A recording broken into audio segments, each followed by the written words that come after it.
सभागृह वारंवार स्थगन करण्यात येत होतं.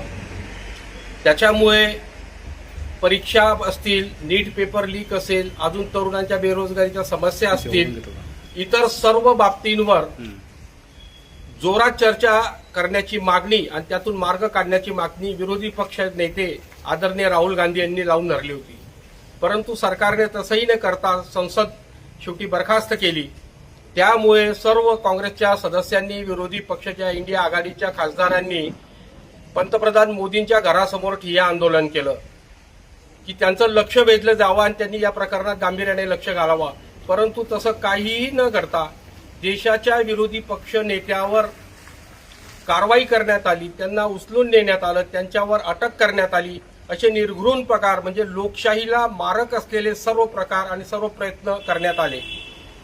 या सर्व प्रयत्नांमुळे देशात संतापाच्या तीव्र भावना निर्माण झाल्या की देशातल्या विरोधी पक्षाला सुद्धा स्पेस दिली जात नाही. त्यामुळे त्यांच्यावर अटकेची कारवाई करण्यात आली. म्हणून देशभरात